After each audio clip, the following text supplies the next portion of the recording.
SB online একাডেমিতে সকলকে স্বাগতম। আমি সুমন আছি তোমাদের সাথে।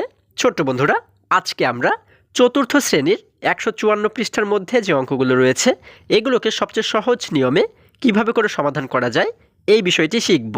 চলো তাহলে শুরু করা যাক।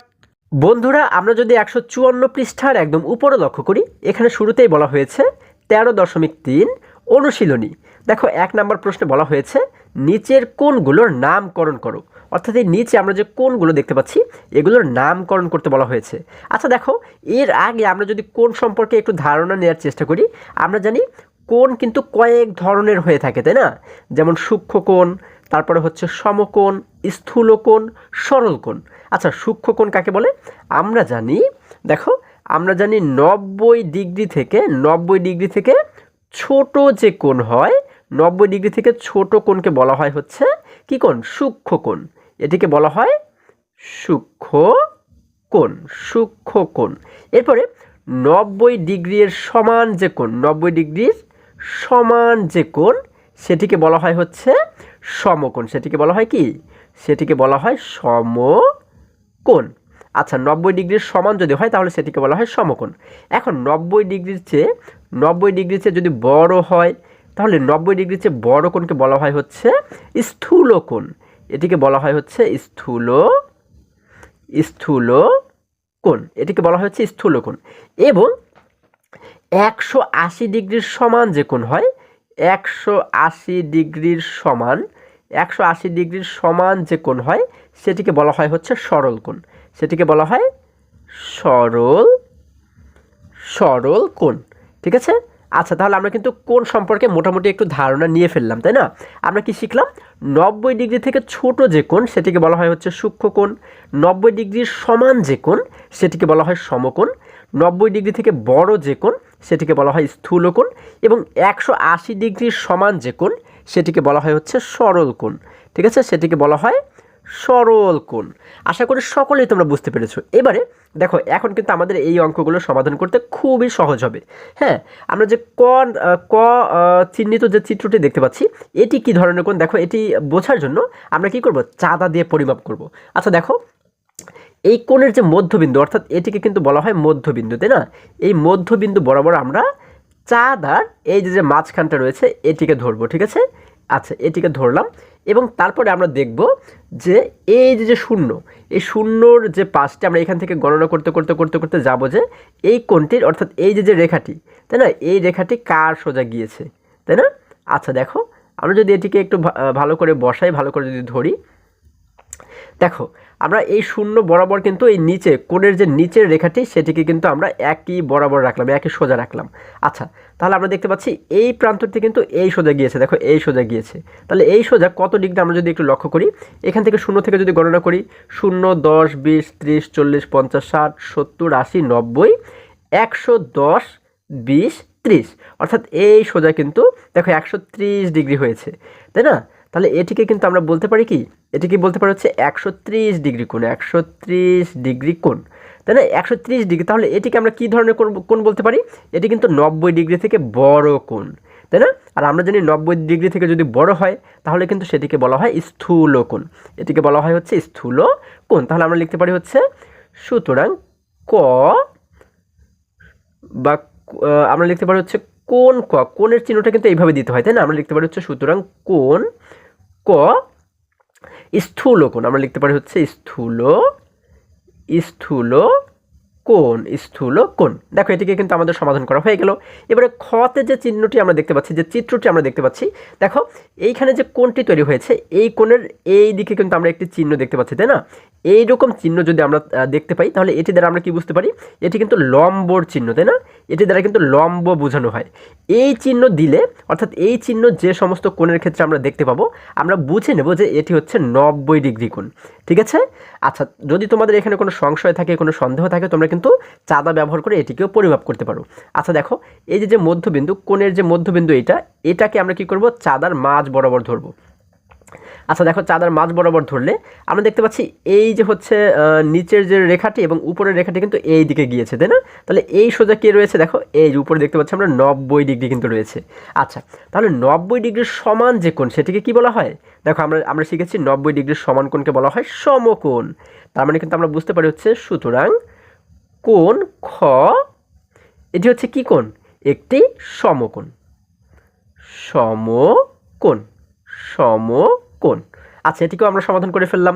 এরপরে গতে আমরা যে কোণটি দেখতে পাচ্ছি, দেখো আমরা দেখতে পাচ্ছি, দেখো এখানে কিন্তু আমরা শুধুমাত্র একটি রেখা দেখতে পাচ্ছি, তাই না? আচ্ছা, এখন এই বরাবর এই দেখো এই রেখাটাকে ব্যবহার করে এই সোজা কিন্তু একটি কোণ তৈরি করা হয়েছে, তাই না? এখন এটি কত ডিগ্রি আমরা যদি একটু পরিমাপ করে দেখি, দেখো আমরা এবারে কিন্তু চাঁদাটাকে উল্টো করে ধরবো, কারণ কোণ কিন্তু এই পাশে তৈরি করা হয়েছে। আচ্ছা, যার কারণে আমরা এইভাবে করে যদি ধরি, দেখো আমরা দেখতে পাচ্ছি এই কোণটি কিন্তু একদম সোজা, তাই না? মানে এই নিচে যে উপরে যে দাগটি আমরা দেখতে পাচ্ছি, যে রেখাটি দেখতে পাচ্ছি, এটি কিন্তু একদম সোজা। হ্যাঁ, তাহলে এই সোজা কে রয়েছে? এই সোজা কিন্তু রয়েছে এই পাশে 180, আবার এই পাশেও কিন্তু রয়েছে 180। তার মানে কিন্তু আমরা বুঝতে পারি এটি কিন্তু 180 ডিগ্রির সমান কোণ। তাহলে 180 ডিগ্রির সমান যে কোণ হয় তাকে কি বলা হয়? এই দেখো 180 ডিগ্রির সমান হলে তাকে বলা হয় সরল কোণ। তার মানে আমরা বলতে পারি হচ্ছে কোণ গ একটি সরল কোণ। তাহলে আমরা বলতে পারি সুতরাং কোণ গ একটি কি সরল কোণ, একটি সরল কোণ, একটি সরল কোণ। আচ্ছা, এটিকেও সমাধান করা হয়ে গেল। এবারে লাস্টে অর্থাৎ শেষের যে চিত্রটি, ঘ চিত্রটি যদি আমরা লক্ষ্য করি, এইখানে যে কোণটি তৈরি হয়েছে এটি কি ধরনের কোণ দেখি। আমরা যদি আবারও দেখো এই নিচে যে রেখাটি রয়েছে, হ্যাঁ, এই বরাবর যদি আমরা দেখো চাঁদাটাকে ধরি, আমরা এই কোণের যে মধ্যবিন্দু, এই মধ্যবিন্দুটাকে কিন্তু চাঁদার মাঝ বরাবর ধরবো, তাই না? এই দেখো এই মাঝ বরাবর ধরলাম, এবং এই যে শূন্য প্রান্তটা কিন্তু অবশ্যই আমরা এই কোণের যে নিচের যে দাগটি, এই দাগের সোজাসুজি কিন্তু আমরা ধরবো, তাই না? এখন দেখো আমরা দেখতে পাচ্ছি এই কোণটি কোন দিকে গিয়েছে? এটি কিন্তু গিয়েছে আমরা দেখতে পাচ্ছি এই দিকে, তাই না? এই দিকে। তাহলে আমরা শূন্য থেকে এই সোজা যদি আমরা লক্ষ্য করি, দেখো 0, 10, 20, 30, 40, 50, দেখো আমরা দেখতে পাচ্ছি এই সোজা কিন্তু 50 ডিগ্রি হয়েছে, তাই না? তাহলে আমরা কিন্তু এই কোণটিকে বলতে পারি হচ্ছে কি, আমরা কিন্তু এটিকে বলতে পারি হচ্ছে 50 ডিগ্রি কোণ, তাই না? 50 ডিগ্রি কোণ। এখন 50 ডিগ্রি কোণ হলে সেটিকে আমরা কী ধরনের কোণ বলতে পারি? এটি কিন্তু 90 ডিগ্রির চেয়ে ছোট, তাই না? 50 মানে কি 90 ডিগ্রির চেয়ে ছোট, আর আমরা জানি 90 ডিগ্রি থেকে ছোট কোণকে বলা হয় সূক্ষ্ম কোণ, তাই না? তাহলে আমরা বলতে পারি সুতরাং কোণ ঘ একটি সূক্ষ্ম কোণ, তাই না? একটি সূক্ষ্ম কোণ। আশা করি সকলে তোমরা এখানে প্রত্যেকটি চিত্র খুবই সহজে বুঝতে পেরেছো।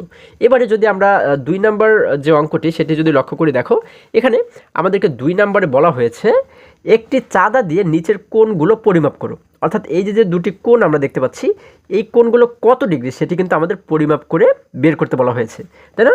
আচ্ছা, আমরা যদি এটিকে চাঁদা ব্যবহার করে বের করি, দেখো আমরা দেখতে পাচ্ছি এই ক যে কোণটি, হ্যাঁ, কতে যে কোণটি তৈরি হয়েছে, এই কোণটির মধ্যবিন্দু হচ্ছে এই জায়গাতে, তাই না? আচ্ছা, এই বরাবর যদি আমরা চাঁদার মাঝখানের যে অংশটা সেটিকে যদি ধরি, দেখো আমরা এইভাবে করে ধরলে দেখতে পাচ্ছি যে এই কোণের উপরের যে রেখাটি, দেখো এটি গিয়েছে কার সোজা? এটি গিয়েছে কিন্তু এ সোজা, অর্থাৎ 10 এবং 20-এর মাঝখানে, তাই না? যদি 10 এবং 20-এর মাঝখানে থাকে, তাহলে 10 এবং 20-এর মাঝখানে কে রয়েছে? 15 রয়েছে, তাই না? তার মানে আমরা কিন্তু বলতে পারি এটি হচ্ছে 15 ডিগ্রি কোণ, তাই না? আমরা কিন্তু বলতে পারি এটি হচ্ছে 15 ডিগ্রি কোণ, 15 ডিগ্রি কোণ, তাই না? আচ্ছা, তাহলে আমরা বলতে পারি সুতরাং কোণ ক কত ডিগ্রি? কোণ ক সমান হচ্ছে 15 ডিগ্রি। দেখো এটি হচ্ছে কি আমাদের উত্তর। এবারে যদি খ চিত্রটি আমরা লক্ষ্য করি, দেখো খতে যে কোণটি হয়েছে, যে কোণটি তৈরি করা হয়েছে, এর মাঝখানের যে বিন্দু অর্থাৎ মধ্যবিন্দু কোণটা, এইটাকে কিন্তু আমরা বলতে পারি মধ্যবিন্দু, তাই না? এখন এই মধ্যবিন্দু বরাবর যদি আমরা চাঁদার এই মাঝখানটাকে ধরি, দেখো আমরা যদি এই বরাবর চাঁদার মাঝখানটাকে ধরি, তাহলে আমরা দেখতে পাচ্ছি এইখানে যে কোণটি তৈরি হয়েছে, দেখো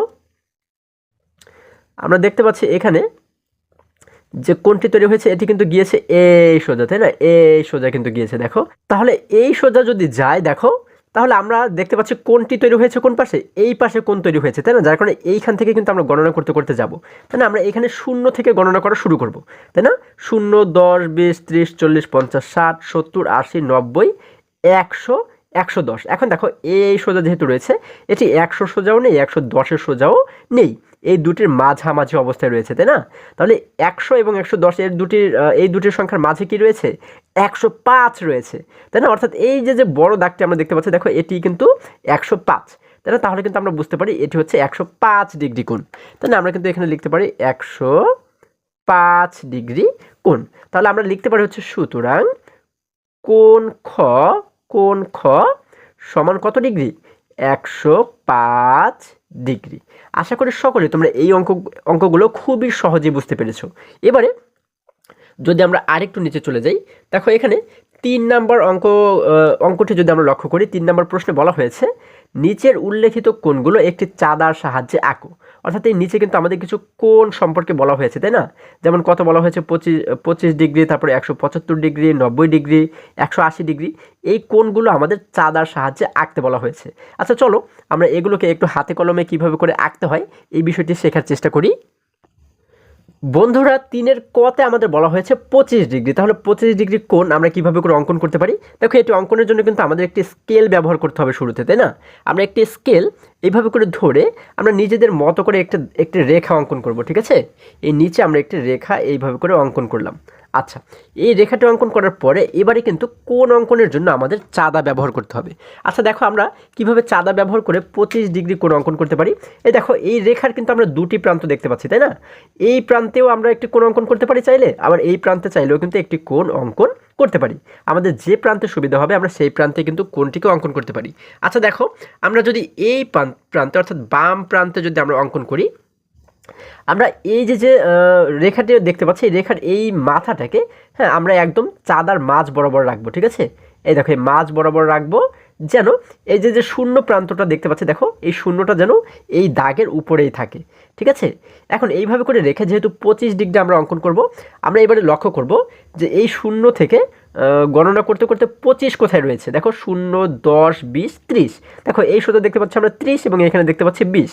তাহলে আমরা কিন্তু জানি 20 এবং 30-এর মাঝখানেই থাকে 25, তাই না? তাহলে এই দুটির মাঝখানে দেখো এইখানে কিন্তু আমরা একটি বড় দাগ দেখতে পাচ্ছি, তাই না? এই সোজা আমরা একটি চিহ্ন দেব, এরকম একটি চিহ্ন আমরা দিব। তারপরে এই চিহ্নটা যে দিলাম আমরা, এই চিহ্নটাই মানে কিন্তু এই সোজা 25 ডিগ্রি রয়েছে, তাই না? এরপরে আমরা স্কেল দিয়ে এই চিহ্নটা এবং এই রেখার এই প্রান্তটা, এই দুটি প্রান্ত আমরা মিল করে দেব, ঠিক আছে? স্কেল দিয়ে কিন্তু আমরা এই দুটি প্রান্তকে মিল করে দেব। যখন আমরা মিল করে দেব তখন কিন্তু দেখো এইখানে একটি কোণ তৈরি হয়েছে, তাই না? এইখানে যে কোণটি তৈরি হয়েছে এটি কিন্তু 25 ডিগ্রি কোণ, এটি কিন্তু 25 ডিগ্রি কোণ। আচ্ছা দেখো এখন এই কোণটিকে কিন্তু আমরা একটি নামকরণ করতে পারি। কিভাবে? দেখো আমরা এই প্রান্তের নাম দিলাম হচ্ছে এ, এটির নাম দিলাম বি এবং এখানে এটির নাম দিলাম হচ্ছে সি। তাহলে আমরা বলতে পারি চিত্র এ বি সি একটি 25 ডিগ্রি কোণ, তাই না? আমরা লিখতে পারি সুতরাং এ বি সি একটি 25 ডিগ্রি কোণ, 25 ডিগ্রি কোণ। আশা করি সকলে তোমরা খুবই সহজে বুঝতে পেরেছো। এবারে খতে যেহেতু আমাদের বলা হয়েছে 175 ডিগ্রি কোণ, তাই না? অর্থাৎ 175 ডিগ্রি যদি আমরা অঙ্কন করি, দেখো বন্ধুরা আমরা কিন্তু ঠিক একই রকম পদ্ধতিতেই 175 ডিগ্রি কোণ অঙ্কন করবো। আমরা শুরুতে স্কেল ব্যবহার করে আমরা নিজেদের মতো করে একটি রেখা এখানে অঙ্কন করব, তাই না? আমরা এখানে একটি রেখা অঙ্কন করলাম। তারপরে আমরা যে কাজটি করব, আমরা কি করব, চাঁদা ব্যবহার করে 175 ডিগ্রি আগে সিলেক্ট করব, তাই না? আগে নির্ণয় করব। তাহলে দেখো আমরা চাঁদা ব্যবহার করে আমরা যদি 175 ডিগ্রি কোথায় রয়েছে সেটিকে যদি আগে নির্ণয় করি, দেখো আমরা এই চাঁদার এই মাঝ বরাবরটাকে কিন্তু রাখবো এই সোজা, তাই না? অর্থাৎ এই রেখার একদম মাথায় কিন্তু রাখবো। আচ্ছা, এবং আমরা এই যে শূন্যটা দেখতে পাচ্ছি, শূন্যটা যেন এই দাগের একদম সাথেই থাকে, দাগের সাথে একদম মিলানো অবস্থায় থাকে, সেটি কিন্তু আমাদের অবশ্যই খেয়াল রাখতে হবে, ঠিক আছে? আচ্ছা, এখন আমাদের যেহেতু 175 ডিগ্রি কোণ অঙ্কন করতে হবে, যার কারণে আমরা দেখবো যে 175 কোথায় রয়েছে, তাই না? আচ্ছা আমরা দেখো এইবারে এই পাশে যদি এই 175 ডিগ্রি কোণটি অঙ্কন করি, আমরা এইভাবে করে প্রথমে চাঁদাটিকে ধরবো। এবারে আমরা লক্ষ্য করবো যে 175 কোথায় রয়েছে। দেখো আমরা এইখান থেকে এই শূন্য থেকে গণনা করতে করতে আমরা 175 পর্যন্ত যাব। দেখো 0, 10, 20, 30, 40, 50, 60, 70, 80, 90, 110, 120, 100, 110, 120, 130, 140, 150, 160, 170, 180। আচ্ছা আমরা দেখতে পাচ্ছি এখানে 170 এবং এখানে রয়েছে 180। তাহলে আমাদের কিন্তু অঙ্কন করতে বলা হয়েছে 175। তাহলে আমরা জানি 170 এবং 180 এই দুটির মাঝখানে কিন্তু থাকে 175, তাই না? তাহলে এই দুটির মাঝ বরাবর এই জায়গাতে কিন্তু আমরা একটি চিহ্ন দেব, তাই না? আচ্ছা এখানে আমরা একটি চিহ্ন দিলাম। এরপরে আমরা কি করব, এই চিহ্ন বরাবর আমরা কিন্তু এই প্রান্তটাকে মিলিয়ে দেব, তাই না? আমরা কিন্তু দেখো এই দুটি প্রান্তকে কিন্তু এক করে দেব। আমরা কিন্তু এই দুটি প্রান্তকে স্কেল দিয়ে আমরা একটি দাগের মাধ্যমে কিন্তু এক করে দেব, তাই না? তাহলে এই জায়গাতে যে কোণটি তৈরি হলো, দেখো এইখানে যে কোণটি তৈরি হলো, এটিকেই কিন্তু বলা হয় 175 ডিগ্রি কোণ। এটিকে কিন্তু বলা হয় 175 ডিগ্রি কোণ। এখন এই কোণটির যদি আমরা একটু নামকরণ করি, দেখো আমরা এইখানে এটিকে বলতে পারি হচ্ছে এ, এইখানে যেখানে কোণটি তৈরি হয়েছে এটিকে আমরা বলতে পারি হচ্ছে বি, এবং এখানে আমরা বলতে পারি সি। তাহলে আমরা বলতে পারি সুতরাং এ বি সি একটি একটি 175 ডিগ্রি কোণ, তাই না? এবিসি একটি 175 ডিগ্রি কোণ। আশা করি এটিও তোমরা খুবই সহজেই বুঝতে পেরেছো। এবারে একই রকমভাবে যদি গ নাম্বার লক্ষ্য করি, গতে বলা হয়েছে 90 ডিগ্রি। আচ্ছা চলো এবারে 90 ডিগ্রি কোণ যদি আমরা এবারে একটু অঙ্কন করার চেষ্টা করি। বন্ধুরা 90 ডিগ্রি কোণ অঙ্কনের ক্ষেত্রে আমাদের শুরুতে কিন্তু একটি এইখানে কি করতে হবে, একটি রেখা নিতে হবে, তাই না? আমরা একটি রেখা নিলাম এখানে। তারপরে আমরা যে কাজটি করব, আমরা কিন্তু এরপরে ঠিক আগের মতোই চাঁদা ব্যবহার করে 90 ডিগ্রি কোণ সোজা হয় সেটিকে কিন্তু আমরা এবারে চিহ্নিত করব, তাই না? আমরা এই রেখার এই শেষ প্রান্তটাকে আমরা কি করব, একদম চাঁদার মাঝ বরাবর ধরব, এবং আমাদের অবশ্যই লক্ষ্য রাখতে হবে যেন এই শূন্যটা, চাঁদায় যে শূন্য লেখাটা রয়েছে এটি যেন এই দাগ বরাবর থাকে, ঠিক আছে? এখন যদি আমরা 90 ডিগ্রি গণনা করে দেখো, এই শূন্য থেকে যদি গণনা করি 0, 10, 20, 30, 40, 50, 60, 70, 80, 90, দেখো এই সোজা হচ্ছে কিন্তু 90 ডিগ্রি, তাই না? তাহলে এই 90 সোজা আমরা যদি একটি চিহ্ন দিই, এরপরে যদি আমরা এই দুটিকে মিলিয়ে দিই, দেখো আমরা যদি এবারে এই দুটি বিন্দুকে যদি আমরা মিল করে দিই তাহলে কিন্তু আমরা 90 ডিগ্রি কোণ পেয়ে যাব, তাই না? আচ্ছা দেখো আমরা এবার স্কেল ব্যবহার করে যদি এই দুটিকে মিলানোর চেষ্টা করি, এই দুটিকে যদি আমরা স্কেল ব্যবহার করে মিলিয়ে দিই, দেখো এই দুটিকে আমরা স্কেল ব্যবহার করে মিলিয়ে দিলাম। এখন এই জায়গাতে যে কোণটি তৈরি হয়েছে এটি হচ্ছে 90 ডিগ্রি কোণ, এটি হচ্ছে 90 ডিগ্রি কোণ। দেখো আমরা কিন্তু খুব সহজে 90 ডিগ্রি কোণটাও তৈরি করে ফেললাম, তাই না? এখন এটিকে যদি আমরা একটু নামকরণ করি, আমরা এটির নাম দিলাম হচ্ছে এ, আমরা এর নাম দিলাম হচ্ছে বি, এবং এই প্রান্তের নাম দিলাম সি। তাহলে আমরা কিন্তু বলতে পারি সুতরাং এ বি সি একটি 90 ডিগ্রি কোণ, একটি 90 ডিগ্রি কোণ, একটি 90 ডিগ্রি কোণ, তাই না? আচ্ছা দেখো এটিও কিন্তু আমরা খুবই সহজেই সমাধান করে ফেললাম। এরপরে আমাদের শেষে ঘ নাম্বার বলা হয়েছে 180 ডিগ্রি। আচ্ছা 180 ডিগ্রিটা আমরা কীভাবে করে অঙ্কন করতে পারি? বন্ধুরা যখন আমাদের 180 ডিগ্রি কোণ অঙ্কন করতে বলা হবে তখন আমরা যদি একটি সরল রেখা এইভাবে করে অঙ্কন করি, দেখো আমরা একটি সরল রেখা এখানে অঙ্কন করলাম, তাই না? এখন এই সরল রেখা দিয়েই আমরা কিন্তু কোনো চাঁদা ব্যবহার না করেও 180 ডিগ্রি কোণ তৈরি করতে পারি। কেন? কারণ আমরা কিন্তু একদম শুরুতে শিখেছি যে 180 ডিগ্রি কোণকে বলা হয় সরল কোণ, তাই না? এটি কিন্তু একদম সোজা থাকে। আচ্ছা দেখো আমি তোমাদের জন্য যদি একটু বোঝানোর জন্য আরও সুন্দরভাবে আমরা এই চাঁদা ব্যবহার করে এই কোণটি অঙ্কন করি। দেখো আমরা যদি এই যে শেষ প্রান্ত, এই শেষ প্রান্তকে যদি আমরা একদম চাঁদার মাঝ বরাবর ধরি, দেখো তাহলে আমরা দেখতে পাচ্ছি 180 ডিগ্রি কোথায় রয়েছে, একদম এই শূন্য থেকে গণনা করতে করতে করতে করতে যদি আমরা 180 ডিগ্রি লক্ষ্য করি, এই সোজাই কিন্তু 180 ডিগ্রি রয়েছে, তাই না? অর্থাৎ এই সোজা এখানে যদি আমরা একটি চিহ্ন দিই, এরপর যদি আমরা এই দুটিকে মিলিয়ে দিই, দেখো স্কেল দিয়ে যদি আমরা এই দুটিকে মিলিয়ে দিই, হ্যাঁ এইটিকে যদি আমরা মিলিয়ে দিই তাহলে কিন্তু আমরা এইখান থেকে এই পর্যন্ত একদম সোজা একটি দাগ দেখতে পাচ্ছি, তাই না? একটি সরল রেখা দেখতে পাচ্ছি, ঠিক আছে? এখানে যে কোণটি তৈরি হয়েছে এটি কিন্তু একদম সমান, মানে সরল কোণ, যার কারণে কিন্তু এটিকে বলা হয় সরল কোণ। তাহলে আমাদের এই 180 ডিগ্রি কোণ অঙ্কনের ক্ষেত্রে কিন্তু চাঁদা না ব্যবহার করলেও কোনো সমস্যা নেই, ঠিক আছে? আমরা যে কাজটি করতে পারি, একটি সরল রেখা প্রথমে নিব, অর্থাৎ একটি দাগ নেব, সোজা একটি দাগ নিয়ে আমরা একটি বিন্দু দেব যে কোনো জায়গাতে, এই মাঝখানে আমরা একটি বিন্দু দেব, তারপর আমরা একটি কোণ, এইভাবে একটি কোণের একটা চিহ্ন দেব, ঠিক আছে? অর্থাৎ এটি দ্বারা বোঝানো হয় এইখানে হচ্ছে একটি 180 ডিগ্রি কোণ তৈরি হয়েছে, ঠিক আছে? আমরা এখানে লিখে দেবো 180 ডিগ্রি, ঠিক আছে? তাহলে এইভাবেই কিন্তু আমরা 180 ডিগ্রি কোণ অঙ্কন করতে পারি। এখন এটিকে যদি আমরা একটু নামকরণ করি, আমরা এর নাম দিলাম হচ্ছে এ, ওর নাম দিলাম বি, এবং ওর নাম দিলাম সি, তাই না? তাহলে আমরা বলতে পারি সুতরাং এ বি সি একটি 180 ডিগ্রি কোণ। আশা করি আজকের প্রত্যেকটি অঙ্ক তোমরা খুবই সহজে এবং খুবই মজায় মজায় শিখতে পেরেছো। বন্ধুরা, আজকে আমাদের এই পর্যন্তই। আবারও দেখা হবে পরবর্তী ভিডিওতে। আর হ্যাঁ, তোমরা যদি আমার চ্যানেলে নতুন হয়ে থাকো তাহলে এখনই চ্যানেলটি সাবস্ক্রাইব করে পাশে থাকো, যেন আমার যে কোনো ভিডিও আপলোড করার সাথে সাথে খুব সহজেই তোমরা সেটি পেতে পারো। সকলে ভালো থাকো, সুস্থ সবল থাকো, এই কামনা করে শেষ করছি। ধন্যবাদ সকলকে।